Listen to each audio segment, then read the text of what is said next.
Oh, I didn't know that you say that. Bring it up.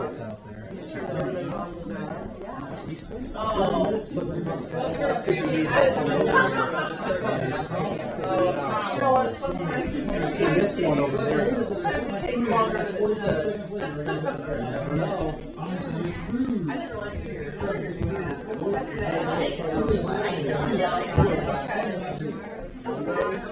I didn't realize you were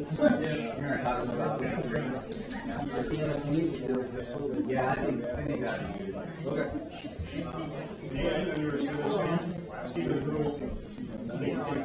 They do. If they went down, we'll take it. We'll take everyone.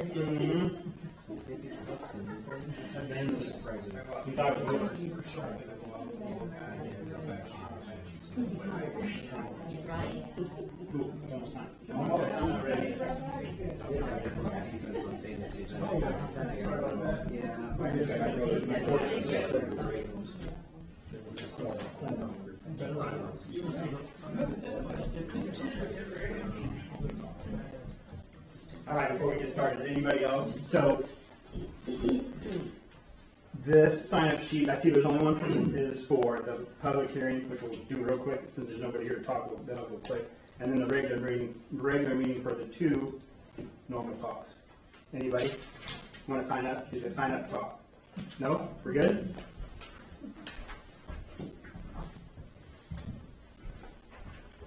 All right, I'm going to get my stuff arranged and we'll get started here. And the first part will be here, the public hearing for the superintendent contract.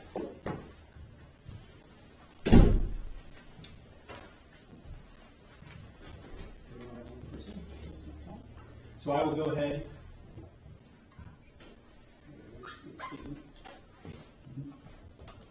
And of course, the meeting will change a little bit because we have this hearing, so the format's going to change a little bit.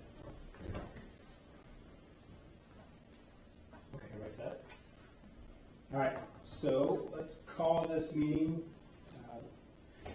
excuse me, this public hearing for the superintendent contract for Monday, October 17th, 2022. Dr. Jim. Let's stand for the pledge, please.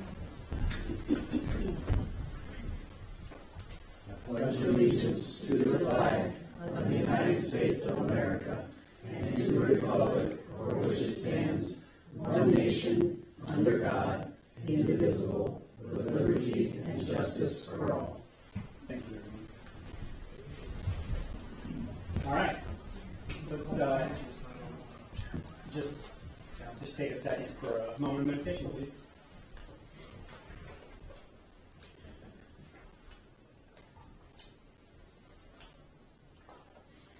Thank you, everyone. All right, since we have nobody who wants to talk at this part, I will save my spiel on the public speaking. So the meeting's already open. There's no one here to talk, so I'm going to close the meeting at 7:03 and adjourn that meeting. All right, so now we can move on.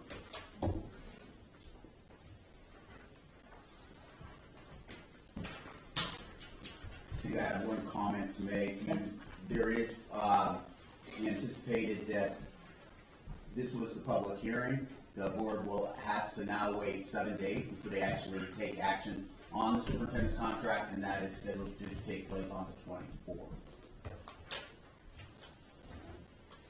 That will also be advertised.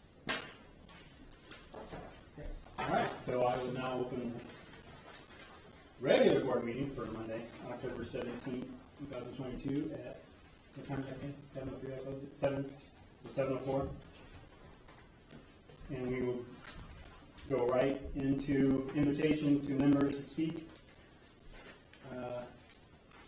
Anybody? You're not speaking to the end, right? You would. This is not on the agenda, so. Okay. I just wanted to make sure, in case there was anything else.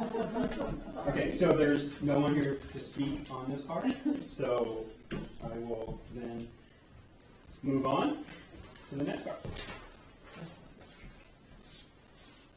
All right, Dr. Zimmerman, go ahead. This is consent agenda. You have a large number of board minutes in your packet because of the process that you went through for interviewing. So all those executive session minutes that you held for that process are in your packet. The next thing that we have is we have a number of professional leaves that we would like to ask ask approval for the professional leaves. If there's any questions there? We have the accounts payable. If there's any questions for us regarding the vouchers that you have? Next item is donations. We do have a couple that we would like to call attention to. Middle Chiropractic, $200 for the cross-country program. Mr. Andrew Dixon, $500 for the 4th grade trip to Indianapolis. And we would like to recognize and thank McMillan Health and Parkview Health with a donation of over $10,000, $10,141 for student programming to support different types of programming related to the health and well-being of our students. So we thank you, McMillan and Parkview, for those donations. In addition, at this donation time, I think I will call attention to the support that we received by McMillan, by school care team, as well as by a number of different local folks in support of the Community Informational Forum on Suicide that was held. Had attendance there of over 70 people. Heroes Pizza, Save You More, Busco IGA participated in helping to pass out flyers for that. Greatly appreciate that. Green Center, particularly Terry Skiles and Tyler Gilbert up there, also assisted with distribution of flyers. And I'm going to give a little shout out to Brian, who did a lot of hauling around with flyers. And it was a great community event. I think you guys know I spent a lot of time in a lot of districts across Indiana. And I would think that was one of the more powerful and meaningful events that I participated in that was extremely well attended by the community. And we'll get a little more report on that later, but greatly appreciate all the support that went into that. Donation of time and energy is greatly appreciated there. So those are your donations. We have a number of field trips we want you to recognize. Specifically a grade 8 field trip, went up to Impact to see the programming up there, and then business professionals field trip that took place at the end of September, specifically for our kids. That was a leadership conference that they went to in Terre Haute. Those didn't make it on early enough, but those did take place. I want to make sure you recognize those. We have a number of fundraisers that are also proposed. In addition, I don't know if there's any questions about the fundraisers. Okay. And that would be it, I believe, for the consent agenda. We recommend approval of all those items.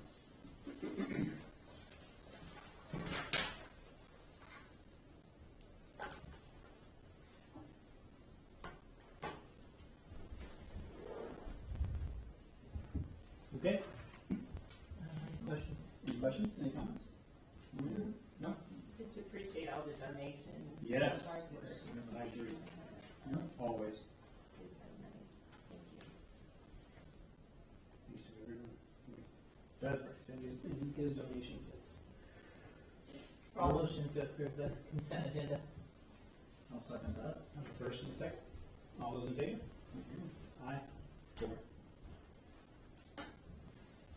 All right, my report, first thing that I have under mine is would like you to create the position of educational sign language interpreter. Right now, we do not have this position.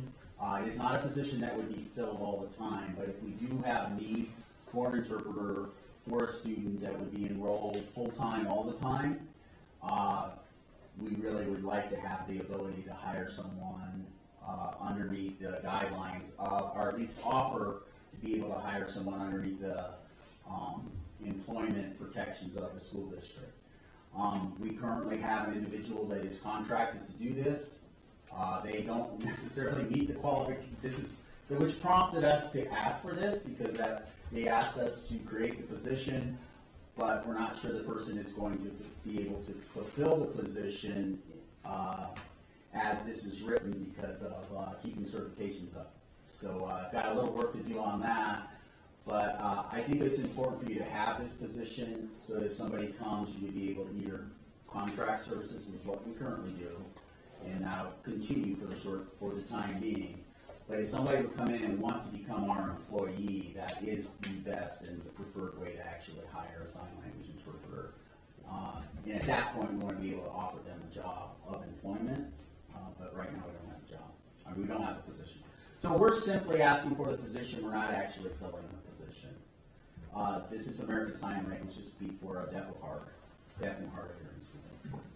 So we would ask your approval of that position. The job description we got from the co-op. So there's a lot of sign language interpreters. In our co-op, is there a school already that is the magnet for deaf and hard of hearing? Yes, there are programs that would be a deaf and hard of hearing program, but depending on what level of need that the child has and the wishes of the parent, sometimes people prefer for those children to be educated in their home school with their neighborhood kids. Sometimes it's a matter of a cochlear, so that they have some hearing, but still would like the support. So the answer is absolutely, there needs to be a full continuum of services, from hardly any support to support in your home school to a full-time self-contained classroom for deaf and hard of hearing. And then in addition to that, you have the deaf school that is down in Indianapolis, which would be even another option that deaf and hard of hearing parents would have. So yeah, there's a full continuum. So we'd recommend approval of the position. Any other questions or comments? No? No?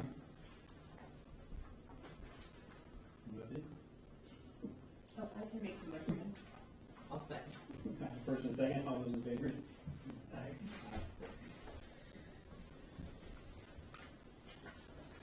For your personnel, the first thing we have up is the extracurricular. I do have a modification on this. Nate had called me a while ago and he said he needed to work more on the actual recommendations for the junior high girls basketball. So we need to take those positions off, but we're offering the rest of the slate as it is for your approval on that extracurricular slate. In addition to the extracurricular schedule that you have, we've got Daniel Downs as a full-time instructional assistant. This is a new position. We have Corinne Gross being recommended for special education resource teacher. Very excited to have her. She's just finishing up her education. Her start date would be January, but we would like to get her approved as fast as we can. We also have Courtney Macy as a special education instructional position, or instructional assistant. This is a new position. And we have one resignation. Lisa Sorg, the clinic assistant, submitted her resignation. We recommend those, and that is the complete personnel items. I'm sorry if I'm being a little bit slow. When you said take the girls' coaches off, what did you mean by that? Nate had said he wanted some more time to discuss who would be filling those positions with the coach. But you do have someone in mind, so it's not like it's going to delay it? No. Okay. The season starts in January, so we'll have. Oh, they don't start in January? It'll also start tomorrow. Oh, perfect. Okay. Any other comments, questions? I want to thank Lisa Sword for her years with the school. Yes, when I was in that too, I'm glad you reminded me. I was going to say the same thing. I see her every day walking into school and I wave when she's coming in. So, yes, she will definitely be missed. She was a help during the COVID time. Yes, very much. Oh, I know they worked very, very hard. And welcome everybody that's coming in too. Mrs. Macy, I know her, so. Good. A motion to approve the personnel agenda. Awesome. Motion second to approve the personnel agenda with the changes, modifications that you have recommended. Mhm. All those in favor? 4, aye.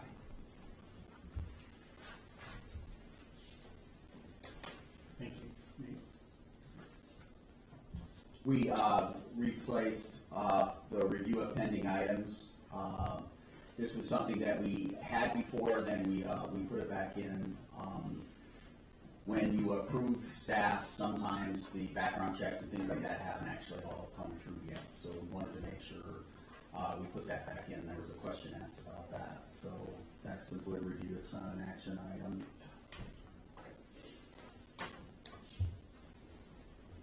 Keep on going. Just keep rolling. All right. I think I'm going to move a couple of things around in my report here.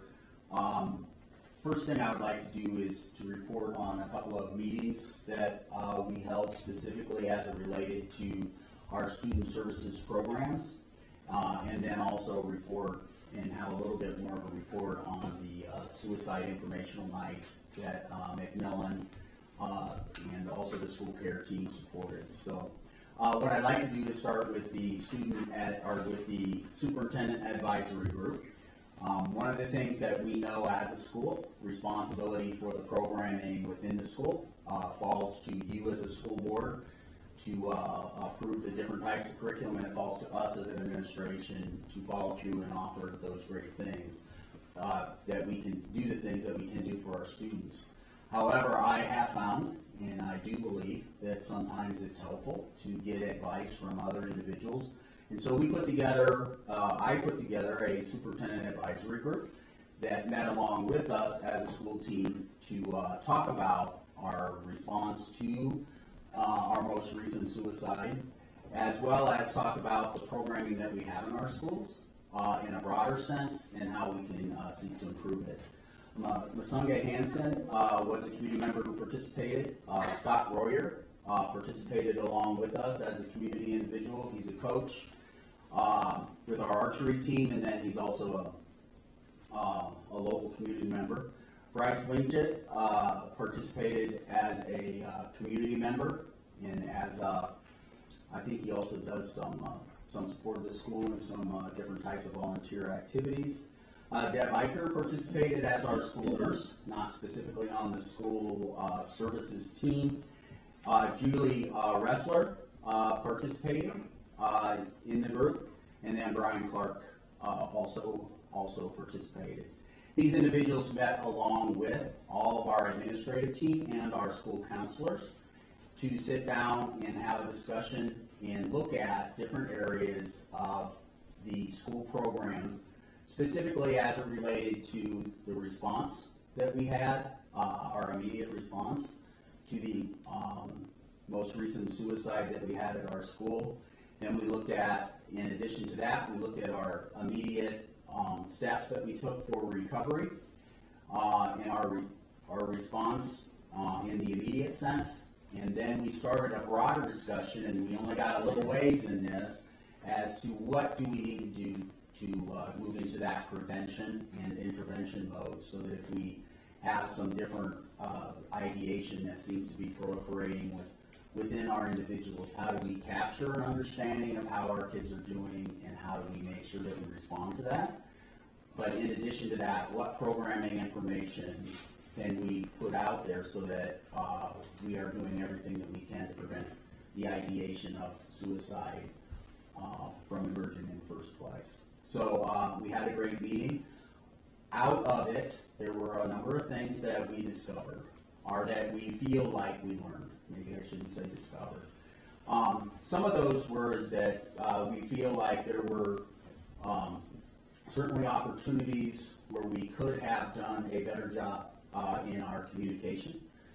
It was interesting as we talked about at what point and how much information do you share, how much should be out, how much time should you give a family to notify. There were some very robust discussion about that. We did try to put some things into our response plan and our postvention discussions, exactly how to handle that. The other thing that we discovered is that when an event like this happens, we have to be more cognizant as to who are we asking to plan those recovery activities. I think all of us can admit that when it's a student that has an emotional impact on people who knew that student, certainly the family and the friends, but also the staff.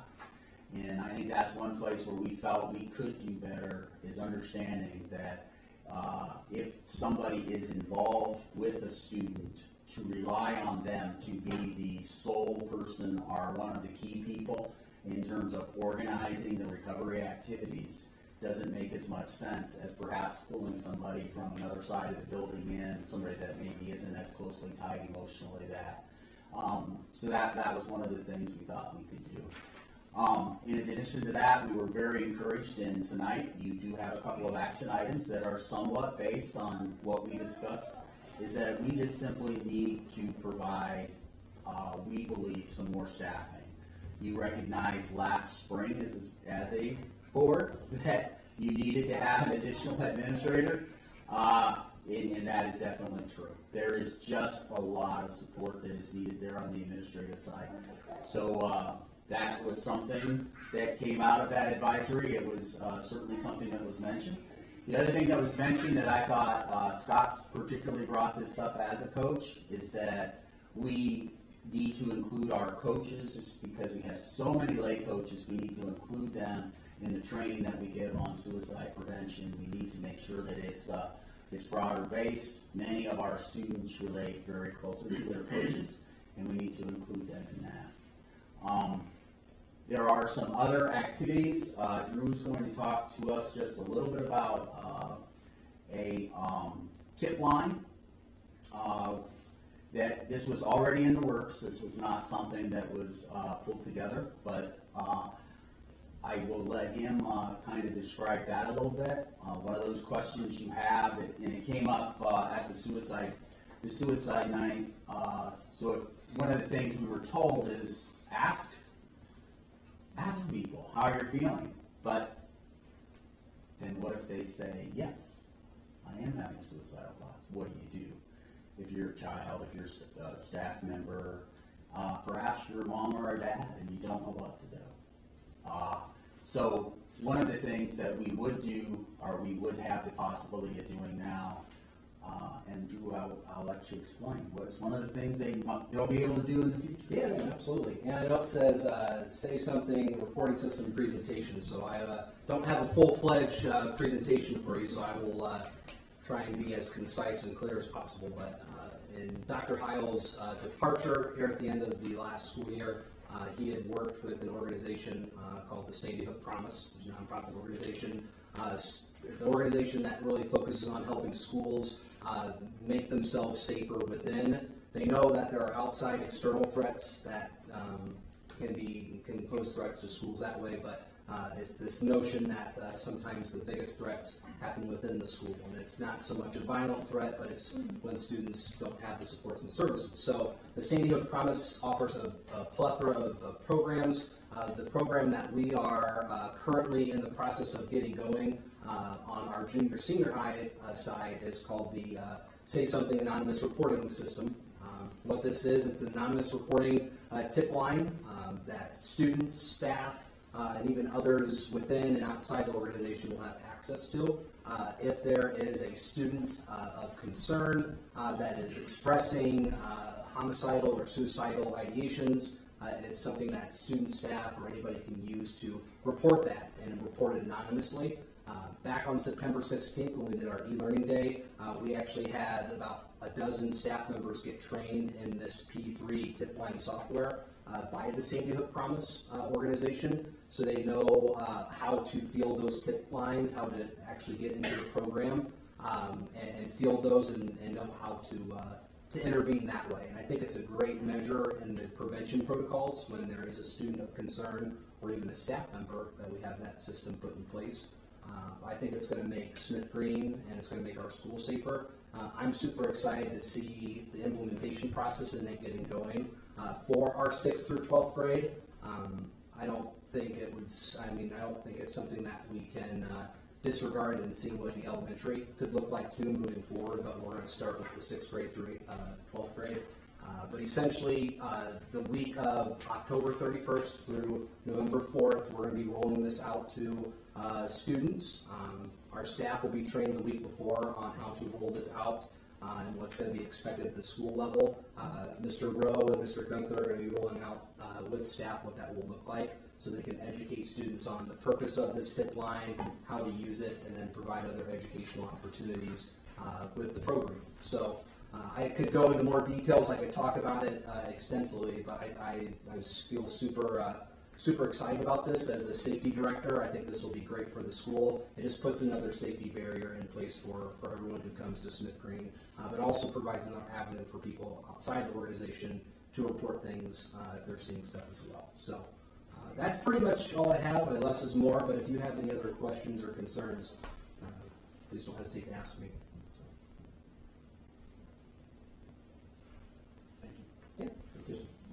So in addition to that, like I already mentioned, we want to move forward with fulfilling our advertising for the principal position that you approved as a board last May. I think with all the changes that we had happening this fall, we didn't choose to try to go out and fill that right away. We wanted to give Mr. Rowe and Mr. Gunther time so that they could actually get in and get started, but we want to go out and we want to fill that position now. That is a previously approved position. So this is more of an informational piece of letting you know that we want to go ahead and fill that. We did look at the job description. I have one at each one of your places. I do want to call out just a couple of things specifically to that. That the way that this is formed, and again, you have to please understand that staffing and programming is a journey. It doesn't mean that, okay, the way this is suggested, that this is the way it has to be, because easily, as you have a new superintendent that's going to be joining you very shortly, as well as Terry and Brett get to know better the skill set of an individual. If they're lucky enough to find somebody that's really strong, they'll want to work and set up the position so that it best meets the needs of the students based on the skill set of the individuals that we have. But one of the things here is the idea that we would like this position, we would be targeting, we would have a junior high focus principal, Mr. Rowe would be the senior high focus principal, and then this individual would be bridging the two, which is a little bit of a modification to what I think you had before, which was high school AP, junior high AP with an overseer of both. This is a little bit different. So we would be having a high school principal mostly focused on high school. We'd have a junior high principal mostly focused on junior high. And then the AP position would be a student life person, a discipline person, an attendance person who's going to bridge the student body from 6th all the way through 12, assisting both of those principals. Did I say that right, Mr. Rowe? Yes. All right. All right. So that's more of an informational piece that if you see that posting go out, that's what we want you to know that. In addition to that, we have seen the need for additional counseling support at our high school. We are giving you an indication that next month, between now and next month, you're going to receive a job description and a rationale and how that's going to be split up. But come next month, we will be coming to you with an action item, and we would anticipate that at your November meeting, we would be asking you to approve an additional counseling position at the high school. But we want to give you some more details for that. So we're just letting you know it's coming. The funding for this is in place. We have ESSER funds that would be available for funding that. And there should be adequate time within those ESSER funds for Jody then to be able to roll this into the budget as a regular item during the next budget cycle. So that's our hope, that we would be able to articulate exactly what we would have that individual do so you'd be able to support that come November. Don't know if there's any questions about the advisory group, the P3 thing, or any of the look aheads for staffing, because I'd like to talk just a little bit about the community event that was organized by McMillan and the school care team. I just want to verify that the assistant principal position we're adding is already in the budget, no additional expense. And the counselor we're going to bring on is funded for this year, and we can work on next year, but we're not adding anything to our current expenses. Is that correct? Yeah, I think Jody can probably speak to that as well, but yes, the ESSER funds that we have that are not yet allocated, we would envision using that because between January and June, so the budget that we have from January to June, that was the budget that you actually approved a year ago. Yeah. Oh, so January, yes, January all the way through December.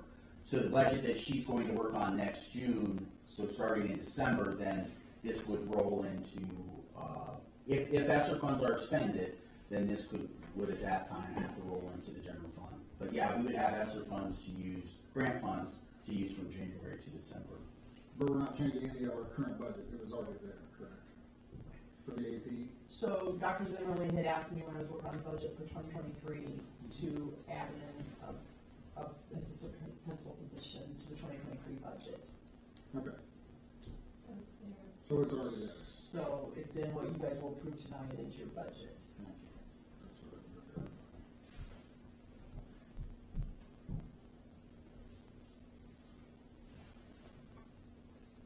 Okay, so, No, I'm sorry. You got something to share? Back on what you were sharing, Drew, what's the parent component on that? Maybe I just missed it. Parent component? Well, we will be sharing out information with parents in regards to what the Say Something Anonymous reporting system will look like. As far as an access link, there will be a link that is uploaded onto our junior-senior high staffing. As far as like educating parents on how to access and use that, we're not at that point. Right now we're at the point of training staff on how to use it themselves, but then how to roll it out to students. So we're not there yet as far as educating parents and how they can use it, but we are going to be front-loading and communicating out to parents before their students see it here at school as far as that goes. And that will work in consortium. I know we already have a platform for reporting bullying and harassment that we will keep live and going as well, because that will be good to have in our elementary end and can still be used on the junior high. But I think a longer vision would be to have something that's streamlined together so we don't have 2 or 3 different reporting systems in place. So as far as that goes, in the state of Indiana, and I would just have to put this blurb in there are 8 schools systems in Indiana that use the Say Something Anonymous reporting and have been using it for the last couple of years. So if we're talking about just a great system to put in place, I've talked with other administrators in Indiana that used it, and what they found is in the year or 2 that they have used it, it's caught a lot of things in the right amount of time. I think in the sense of our district, making it seem a little bit more appealing and people knowing we have these barriers in place for our students and our staff is huge, but the results and the data from this programming just shows that schools that use it and use it well, and they do it right, it makes it a much safer and more conducive culture for learning. So we want to definitely make sure we equip parents and let them know about it, but at this beginning point, we're really working on what it looks like for staff and students to use as a tool. So maybe by the first of the year or so? Yeah, potentially. So that will be something that we'll have to work with Mr. Rowe and Mr. Gunther on how we want to roll that out to parents. But there will be information shared with parents in regards to what this program is, how their students are going to be educated on it that way. But we're not at the point of rolling out an educational platform for parents yet. So, thank you. Thank you. the P3 software is the same engine that's behind many of the Crime Stoppers tip lines. So the year that I sent with Navigate 360. This is one of the products that we had in the partnership with San Diego Promise is one of the best. I mean, it's a great way to get that particular software out there. So moving it into a community-based product or a community-based solution is definitely something that is possible as far as the software is concerned. It's a very good product. That's kind of a segue into talking about community and parents. And so we had I think a great opportunity.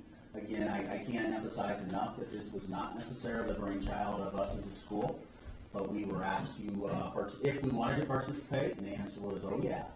And we were able to participate along with Macmillan and the school care team in a community event that was, again, as we already said, supported by the community. So, but I think all of us understand that, maybe that was a great start, but if that's all it is, we're really going to fall short of meeting the needs of our community and of our school. And I believe we have control over what we're doing in the school, but as far as what happens out in that community, that really needs to be a responsibility of the community at large. And so what we believe we can do, and certainly there were people that were at this meeting and had this concept and idea, is putting together and facilitating a community task force as it relates to suicide ideation and trying to deal with this issue at the community level. And so I do believe that maybe our appropriate role as a school is to pull together an organizational meeting and try to create a community task force that is not controlled by or run by the school, but certainly would be supported. And Brian's been very involved in this. I don't know if you want to make any comments about that. But really feel like that would be a place where if we want to make a change for our kids, the best place to make that is by assisting our community as well. So. Yeah, I agree with all of that. That we talk about we're going to teach the students, and then we're going to launch to the parents. There's a large part of our community that no longer have kids here or aren't as involved, but still need to know those signs and learn those things that we're learning in here. So we want to make that something that the community has the opportunity to take advantage of and do with our support, is to work together. So we all talking the same language, learning the same programs, and all know what we're looking for and what to do when we see it. So we're looking at ways to continue that conversation. And again, not run by the school, but just helping the community understand this is what our kids are learning. We'd like to share it so you can communicate it to the community. So if you see the school pushing out a link or a meeting announcement along with the community, we want you to understand that the school is not necessarily taking that on as our project, but I do believe maybe we need to facilitate that, pull an organizational meeting. I think that might be the best way to call it, is we'll pull the organizational meeting together, but probably really work really hard to pass off the leadership of that task force to community members, as opposed to keeping that as a school or a school controlled committee. We'd like for that to see that be a community-led committee that we could then partner with. I think we could cast a vision to say that we would want to, like Brian said, coordinate and create a common vocabulary for this between the school and the community. We don't want lots of vocabularies out there, but the control of it, I think, would need to be community-based and be much more powerful that way. So if you hear of something, just don't feel like I did when we were doing that at school. We're just going to help try to get it organized, I think. I just wanted to thank both of you for the work and the rest of the staff. I was able to go Wednesday evening, and I was impressed with how many people were there from the community that I thought maybe they didn't have children in our district anymore, but they were definitely interested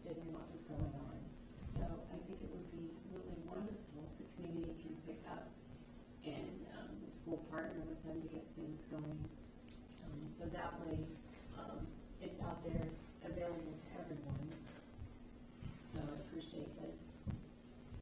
And we've been contacted by the faith community and others to say, hey, we'd love to support this as well and would like to see that training happen. So there's motivation behind this. Where it's not just wishful thinking. I think it's a matter of just pulling some people together.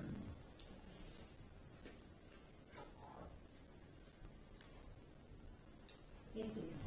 That's it. For that item, you're on the number 4. Yeah, and since Mr. Johnson decided to go to Wisconsin, we were going to have a legislative report. So let's go on to other business. Yeah, the next one is the athletic coach's handbook. Nate, along with Terry, I think reviewed it, but Nate did the bulk of this, pulling it together. I think some coach's handbook. I appreciate him being here tonight. If you have any questions, certainly throw them his way. But we recommend approval of the coach's handbook. There were some changes made. Jeremiah in particular had looked through some things, and he saw a couple of things, and he said, hey, how about changing this? I took them to Nate, and they said, yeah, those are really good ideas. And so he modified it, he got it back out. I don't know if you saw Jeremiah's response that he thought the changes looked good on the email. I think the thing I always would like to say about handbooks, anything that is not necessarily formal school board policy, is that this can always be tweaked and changed as the needs of our athletes, the needs. We want to make sure we don't look at these things like they're not possible to improve. But I think this is a good place to start. And also, there was a question whether we always had one of these or not. And Nate, what's the answer? The last one I can find was from the late 90s. So that's where I started from. There may have been something in between, but I've coached here for a lot of those years, and I never had one as a coach. So we think this is kind of new. So that's kind of where we're coming from. So we want you to understand that this is fairly new, and I think it's a great step to have. You do have so many volunteers, and it's wonderful to have those volunteers from outside the school, but some written guidance as to what we're asking them to do and how to perform their duties, I think, is very helpful. So we recommend approval of the handbook. I did not ask this question prior to this, and so I apologize. But I know it was something Mr. Johnson was adamant about too. We had a debacle last year when we didn't have anybody to drive. Somebody got COVID and we didn't have anybody to drive. Where did we put those? We put steps in place to make sure that did not happen again, like to make sure it was signed off. Is it? Requested. But it's not in here, right? We requested. But let's see, part of that was a sign-up sheet was added. We asked to see a sign-up sheet. I didn't put them in here because it didn't. Yes, it's kind of a weird thing. Yeah, it doesn't necessarily just always fit in here. It's one of the things I covered in my coaches meeting, that if you're not trained as an activity bus driver, we need to get you trained so that we have those people in place. And then with all my head coaches, we need to have a contingency plan on top of everything. Do you have it in writing somewhere, the contingency plan? I don't know that I do. Okay. I thought we were told that it was an administrative guideline, that it wasn't a board level policy, and I thought there was going to be follow-up put in place in the guideline. You could be, I truly just do not remember, and I just wanted to make sure that it wasn't. So I think that'd be. Can I take that as a note to look into? Yes, because the situation that happened last year was during a COVID event. It was with the FFA, I believe. Yeah. And what happened was the person that would take those children and his wife got COVID like a day before. Now I'm off on the days probably because it was that close. Then they scrambled to get somebody. Well, they threw a bunch of names in, but some of the people weren't qualified. And then there was someone else was there, but then they weren't really technically trained on taking care of children outside of the district. Like I think they were in Indianapolis or something. And we're afraid that something happens to the child, they're not going to do. So our suggestion with Mr. Heil was, should this be something that there be a sign-up sheet for a person who's driving the bus, and then they would have a backup. So if something happened like this again, there was somebody there, and then it would be up to the principal to, if that was their call, to say yes or no on that person, because I don't know if everybody knows, but there are only a select few people that can take a bus without training. So you just can't have a parent take your children or my children anywhere. So it's limited. But that was, if I remember right, that was a legit. Let me look into that. I'll try Extra to person. April might have some ideas on that. And you kind of know what we're talking about here, right? Yeah, kind of. So that and then again, that kind of goes back to this thing. Some of it is this, yes. I know, yeah. It sounds like maybe that could fit in here, but we could easily add that and bring that at another Okay. meeting where I we just can like add to to see this. it in writing somewhere, just so we make You sure. don't have anything, because it should have been taken care of months ago, really. Yeah. I'm glad you brought that back up. And I think the question was whether it would be a principal or if it was the person who was the head of, for this example, was the head. Yeah. And what we kind of thought that maybe the principal should actually be the person that signs off and says yes, and then does the checking, should verify. And I think it was also related to the field trip form, when people fill out the field trip Oh, form. yeah, we did. Yeah. There should be people on the field trip form. Let's back up. So those are not filled out by coaches. Correct. And so I can see where you might have to do it in something like this And and in the field trip form to have both things covered. Because that would be more extracurricular and this is athletic. Does that make sense? Yeah, it's kind of, it's an in-between, I think, between the two. Between this, yes, this, but then it also goes. so we should probably put it into. Yeah. Okay. I'll try to go ahead and make sure I get that item Okay. to D so that it comes back to you next month, so we don't forget about it again. And, see if we can't get at least a little bit of paperwork to you, or get you a proposal on how it's gonna be handled. Okay. And then we'll get it in writing. Okay. All right. Yeah, it was unfortunate they missed a couple days because of this. So. Oh, I don't know. Do we want to do? Yeah, well, this is what I would suggest is if you would take action on this, I will look into this. I mean, in that this isn't, that's kind of what I'm saying. These handbooks will grow. They need to grow as we decide on things that need to be added, things that we would like to see in here because there's, confusion. This would be probably a good example to talk about. How do you request transportation? What are your responsibilities as a coach? That kind of thing. So we can definitely do some things. If you approve this tonight, means Nate can start using it, but we still can add a transportation component to it and bring that to you at the next meeting, and then we just slide it in. It's the beauty of digital documents. So we're looking at approve and revise over time. That's what I would suggest. Right, approve one and then, okay, I'm good. That's what I would suggest. You Okay. guys This feature. I have a question. Should this fall into our system then, like the other handbooks that we see, so that when we review them, we review them on an annual basis, we would see this one come to? Yeah, that's my plan, is to take a look and add these things as it grows, and we come across things we need to change or add to. Yeah. Because a lot of them are seen annually, and then there's just lines through them, and so I don't know what month this would fall in, but I think that would be helpful to kind of know as a board. Oh, absolutely, we do the other ones, why would we not do this one? And your rotation. And thank you very much for putting this together, I can't believe we haven't had one so successful. And then one more thought I was having, because we just talked about the new system of reporting and so forth.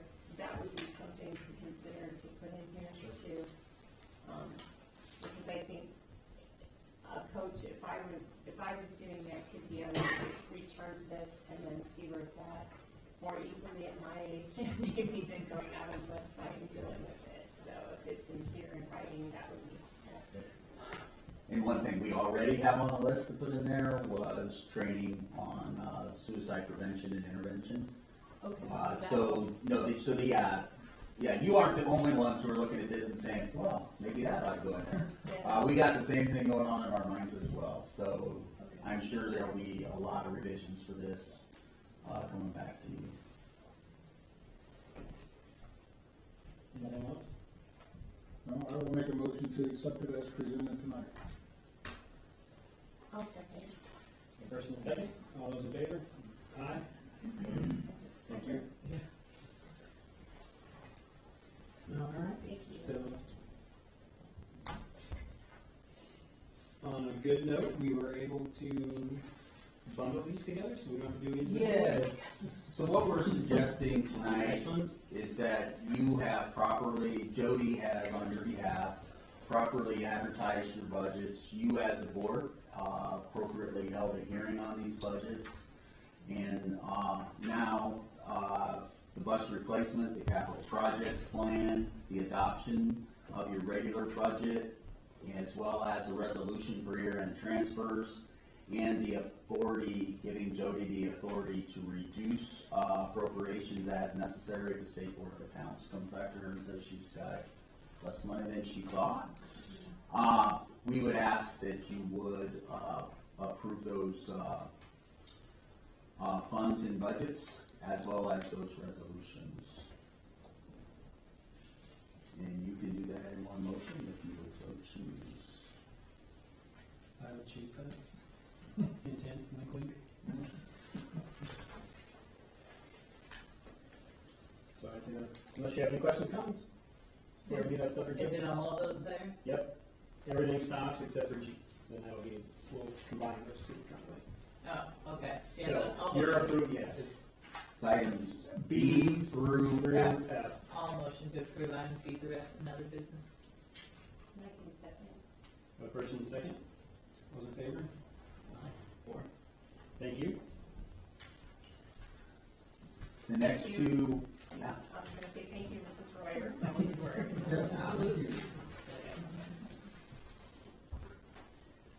The next two, Jody had brought to you a recommendation that we would consider changing our dental health insurance carrier based on the recommendation of our insurance broker, as well as the vision insurance carrier, moving to Delta Dental and moving to Delta Vision. This would be a cost savings. This was also discussed with the Teachers Association. Jody brought that up to them in a discussion meeting, and pretty much consensus that that would be a good move. So we're recommending that item G, the dental insurance going to Delta, and item H, the vision insurance going to Delta, be approved in one motion. Jody, could you touch on those again? I know you did the last, I think, was it very last meeting? Yeah. So what are the savings to the employee and then? So the corporation's going to continue to contribute their annual amount to the dental premiums is $319.20 a year that we contribute for dental. And so the dental plans for the employees that we're looking at would decrease their premiums. Just a second. If they currently have an individual plan, they're paying $43.20 a month. And if they go to the new one, it's going to be, it depends on if we sign a 1-year contract with Delta Dental or a 2-year. And honestly, I'm going to refer that back to our broker to decide which one's best for us. $27.74 a year or $29.84 a year to hold that premium for 2 years. So his job for me is to help determine if we go with the 2-year, is that a benefit to us to lock in that price? Does he think that the price, if we only sign on for 1 year and then next year, is that price going to jump up so that, would we be better off to go for 2 years to start off with? Does that make sense? Yeah. So either way, it's still at the highest premium if we sign a 2-year agreement with them, $29.84 a month versus $43.20 a month. Or for the family plan, currently it's $127.25 a month, and the higher rate would be $90 a month. So premiums are quite a bit less. The coverage is basically the same except for the maximum payment towards some of the services, some of the higher end services like just your major services like orthodontics and some of your like bridges and stuff like that, is $1,500 a person versus $1,000 a person. So the policy is actually a better policy for less money for the dental. And then the vision is the same. The prices are considerably less if we go with Delta Vision than if we stay with VSP. The thing with Delta Vision is it's powered by VSP, so it's basically the same company that we're insuring through, but we're going through Delta Vision. Better premiums by quite a bit, by almost half. The co-pays do jump up. Instead of $5, a co-pay for an exam is $10, but they're saving that in 1 month time in their premium costs. So we do not, as a corporation, contribute to the vision premiums. That's all on the employee, but it's better coverage for vision as well, and less premiums for the employees. That's great. All right, thank you. You're welcome. Thank you for your work. Yeah. I'll motion to approve dental vision, or what is insurance, dental and vision. Delta Vision. Dental, yes. Whatever she says. I have a first and a second. All those in favor? Say aye. Aye. Thank you.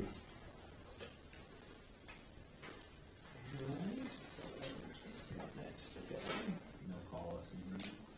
Oh, no, Neola. That's always a favorite of mine. Off with it.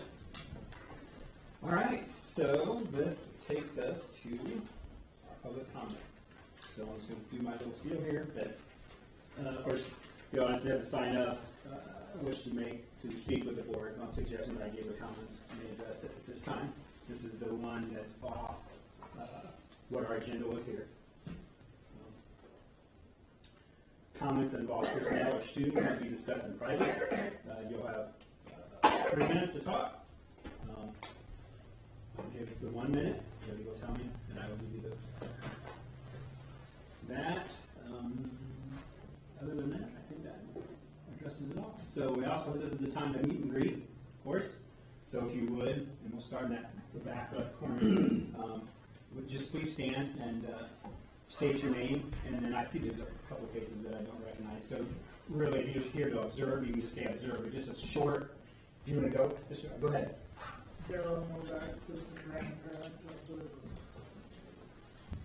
Steve Thomas. Steve Abbott, Indiana State Representative for the Reserve. Casey Taxi, parent. Roger LaFavor, just an observer. Logan Bynetsky, my daughter Amy Bynetsky, just a parent. Go ahead. Fine. Yeah, go ahead. Sure. Yep. Terry Robb, principal at the high school, Peter Senior High School. Randy Troyer, observer. Carmen Burns, local community member. Thank you. Mike Weber, parent. Shelley, staff member, observer. Lori Cornwell, staff and observer. Shelley Deal, librarian. Brett Gunther, assistant principal, junior senior high school. Drew Graber, assistant principal at the elementary. Nate Wright, athletic director. And I'm Ed O'Connor, a parent and observer. Thank you, everyone. Appreciate it. All right. Shelley, you're the only one to sign. It's your moment to shine. I just wanted to thank everybody. We had a great Scholastic Book Fair at the elementary school this past couple weeks. And Scholastic moved from a wholesaler to a retailer, and they started charging sales tax. So I was very nervous about what the book fair would look like, and we definitely did well. We sold over $10,000 worth of items. And our top book seller of the book fair was Pig the Rebel, and it's a great book if you ever want to check it out. It's a cute book. And I also wanted to thank a special thank you to Jessica Schaefer, who's the elementary librarian, Julie Nast, who worked every day at the register, and my work-based learning high school student Beth Hodgson. If it wouldn't have been for them, we would have been in a world of hurt. So it was very busy. We counted lots of points. So we loved it. So everybody, thank you very much for participating in the book fair. Thank you. Thank you very much. If you guys get a chance, I would encourage contact with Shelley and just talk about the library. I learned some stuff when I met. So it was very educational. So, yeah, I was impressed. All right, at this time, then I will close that part of the public, and we will move on to board member and administrator comments. Who wants to go first? Are you guys talking? Anybody? Sure. So at the junior high level, we had our color run this month for just to celebrate the academic success of our junior high students. Huge thank you to our teachers and our parent volunteers that made that possible for our students. They had a blast. I apologize to anybody that had to drive their kids home afterwards, but it was worth it to us. We're also doing, we're starting the process of adding some color and murals and quotes to the walls in the junior senior high school. For those that have been around there, it's a little gray. It's very gray. So we're looking to add some color, some life down there to that end. We're also working with, we're in contact with a couple of organizations. One of them is Kosciuszko Cares, working on getting panels for the stalls in our bathrooms, just to add some quotes, sayings, just to add some positivity to that side of the school. So that's it. On the elementary side, just a couple things to share. Thank you to Shelley and all our library staff. PTO as well was really supportive last week, and during our parent-teacher conferences had a great turnout with getting parents into the building to see the great things their kiddos are doing. So lots of positive feedback from that. A couple other things, something I wanted to make sure we brought attention to. Mr. Juan Settler spent an extensive, probably too much time putting up this awesome elementary artwork. So thank you. Yes, yeah. So I jumped that one. But just a big thank you to Mr. Juan Settler for putting that up there, but also for our students who made this awesome artwork, and our art teacher, Mrs. Tabb, who does a phenomenal job working with our kiddos as well. And then the last thing, just I wanted to make sure I got it in there. The elementary is initiating a really awesome Math Facts school-wide initiative that we're going to be working on K through 5 with our students in regards to making sure our students know their math facts inside and out. Because as we are noticing from kindergarten up to 5th grade, a lot of times it's our 4th and 5th graders when we look at math scores and areas that we need to work on. It's usually in knowing 6 plus 6, which I know for some people it's like, well, they should have learned that in 2nd grade, but we still have students that struggle with those math facts, so we're working on a school-wide math facts initiative that we're super excited about, that we know is going to help us in regards to school achievement results, but more importantly, it's going to help our students know how to use math, and it's going to help them as they join our junior and senior high here in the coming years as well. So we'll update you more as that initiative takes off, but that's a really cool school-wide initiative we're doing at the elementary level. Athletics-wise, fall sports are wrapping up or have wrapped up. Our girls golf team had a very nice season, very young team. We did enjoy 2 seniors and plus an exchange student, so that was a very fun experience for everybody. Boys tennis team, unfortunately 4 boys came out, but they had a good time and they competed every night, and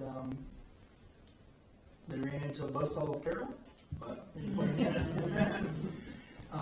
Cross country, we still have one young man competing at semi-state this weekend, Wyatt and I Rider. He'll be headed down to Indiana Wesleyan University on Saturday.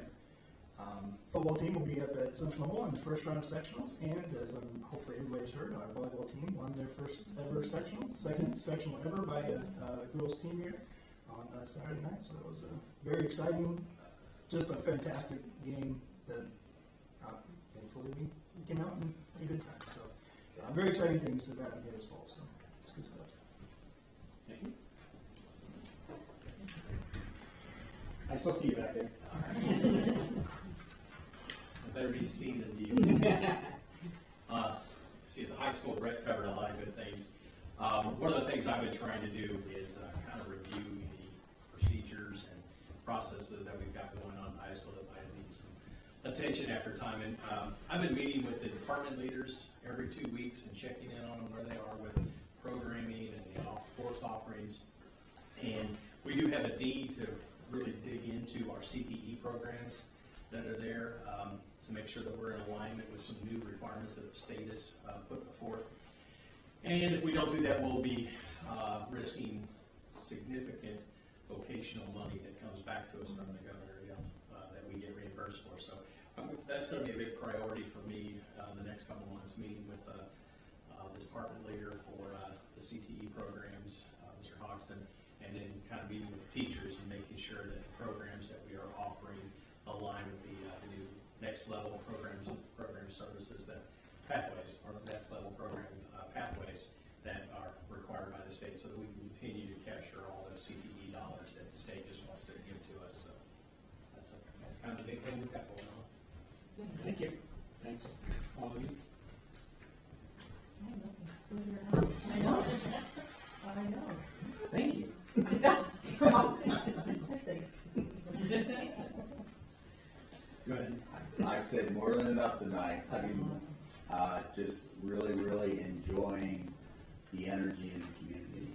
It's a good place for kids, and I think we want to really continue that and keep it going. And I haven't yet asked somebody to help out on something, and they've said no. Everybody is just really, really, I think, all in around here, and I don't take that for granted. That doesn't always happen. So it's just a lot of fun things that are started, and now we just got to keep the momentum. Thank you. All I have is thank you, Mrs. Stewart, and then all of you people that are coming in, welcome. The girls volleyball team, congratulations. And I want to thank all of you for coming and visiting us here tonight. I don't have anything else. Just thank you as well. Thank you for putting this handbook together. Book fair is better than Christmas for my oldest, so thank you for everything you did there.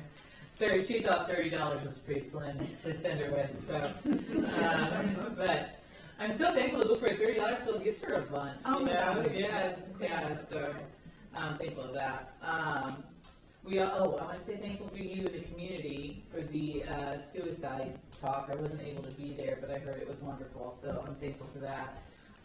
We did wrap up the superintendent search. Thankful for that. It was a lot of time and an incredibly important decision, so it was pretty, just felt like a lot of weight on our shoulders to get that done, so I am thankful for that, too. I have one more question, Nate. Was this seen by our attorney? I assumed years ago, if you went off of what we did, generally they were, but could we just double check that? We can definitely run past him. Okay, yeah. And then I asked about the bus drivers getting health insurance a couple of meetings ago.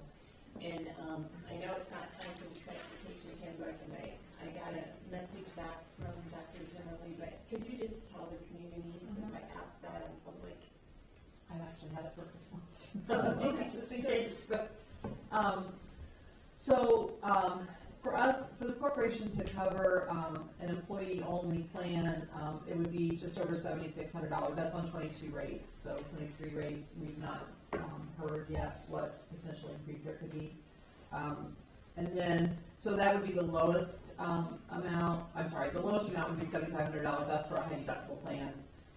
And then the highest amount that the corporation would pay for an employee health insurance plan is $23,000. So. And I know Dr. Zimmerly, you said different corporations are offering that now for their bus drivers. And do you want to say anything more about? No, I just think it's wise to understand what's happening in the market when it comes to professional drivers, especially bus drivers. It's a hard position, and you probably are going to need to consider it. Right now, I mean, you're running a business. If you don't have to do something in your business, and you can save money by not doing it, maybe you ought not do it. But don't take for granted your employees and you start losing to somebody else. So I just think, just remember, you're running a business, there's not unlimited money, but you can't hire staff, you don't have a business either. So, I think you're exactly where you need to be. You know what it costs. April's gonna be able to let you know what are the barriers to getting drivers, and, you might have to, you know, within 6 or 8 months, say, everybody else is offering these benefits, we're gonna have to do it so we can attract drivers. I don't know if you have to do anything right away, but just be very aware of what's taking place. When does the transportation handbook come up again? So we'll bring that to you for the beginning of the next school year. So we'll start working on that now so that we can have it ready for the beginning of the next school year. We'd like to bring it to you guys in May or June. So it'll be effective July 1. Is there any way to know what other bus drivers would be interested in that? So right now, a lot of our bus drivers were grandfathered in, and we have 4 bus drivers, I believe, that was hired after the period of time when we stopped offering. Right, yeah. So the ones prior were grandfathered in. We have 4 that were hired after, and one of them is on Medicare now because she's retired from this whole different district. Another is covered by her husband's insurance, so she's not interested. Kelly Halsenbeck is now covered under Ed, so she is under our plan. He hired in as a mechanic, and he was eligible for this. So and then we had one bus driver who potentially would be interested. He's not shared that with us that he's interested. He would be the only one out there right now that would be interested. You shared that before, thank you. Okay, so it really is just kind of wait and see. I think you're on it. I mean, you're aware of it. You know you might have to do it. I think Joey's aware of it. You know she might have to budget for it. So I think you're in a pretty good spot. But might be one of those things where you're just not going to have a choice. So, in talking to April, she's not suggesting we bring it forward at this time. No, but as we talk more about the handbook, that's probably where that discussion would actually come into play. So people may hear about it next week.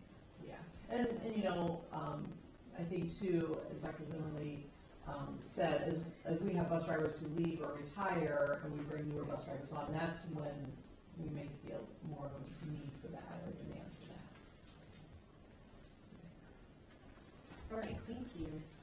And then I wanted to thank the district and the constituents so that I could go to the Indiana School Board Association meeting down in Indianapolis. It was a good day. One of the workshops was on school safety and school shooting. So it was a really hard, tearful time.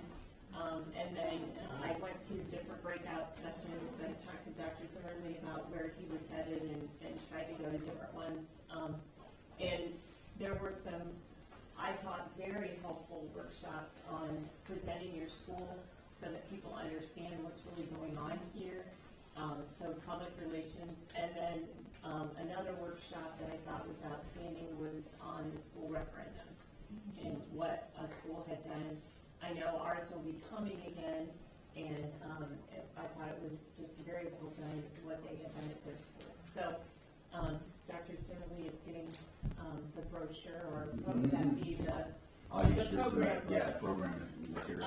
I thought that I could get that for everyone out online and give it to you at this point now that it's closed, but I can't get it. So I'll have to pull from my book the things that I saw and have them ran as copies so that you can have them. And you went to the one about local funding, I think. Yeah, it wasn't as helpful as I'd hoped.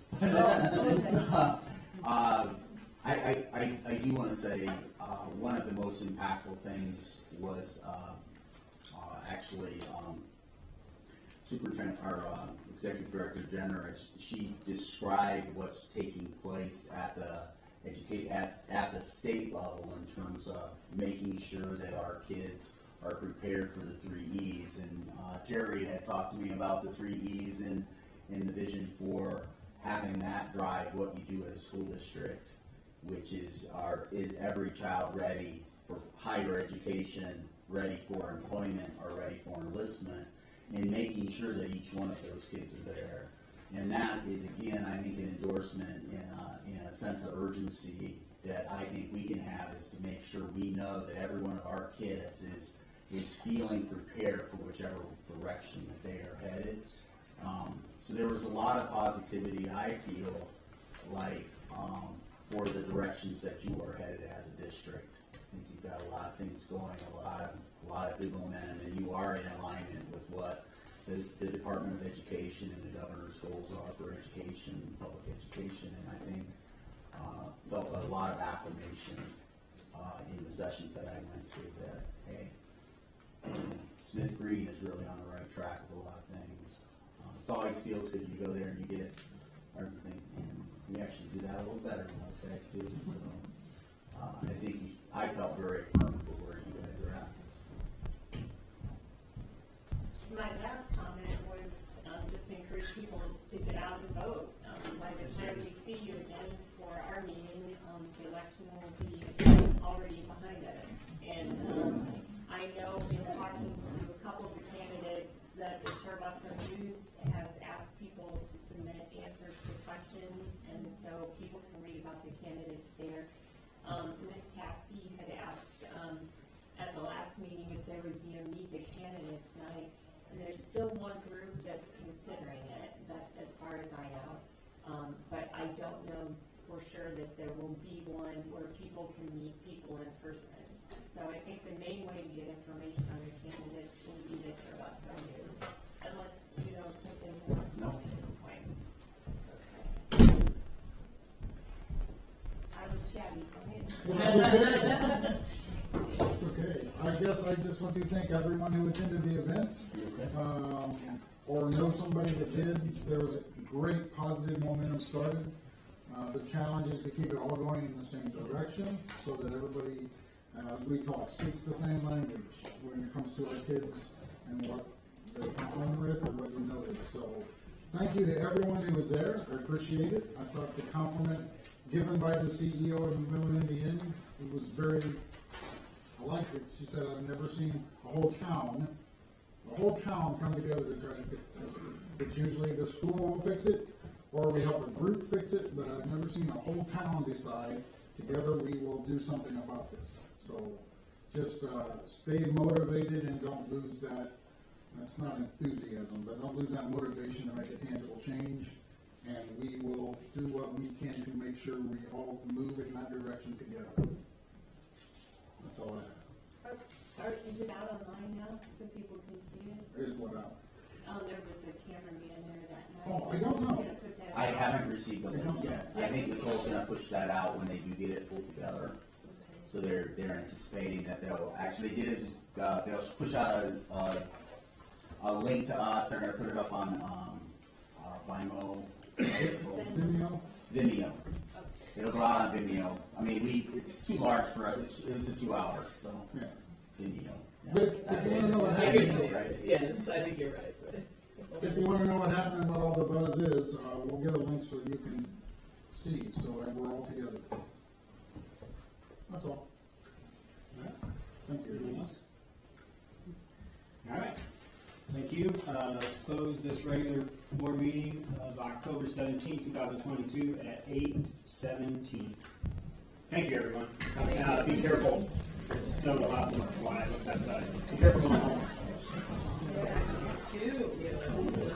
Yeah.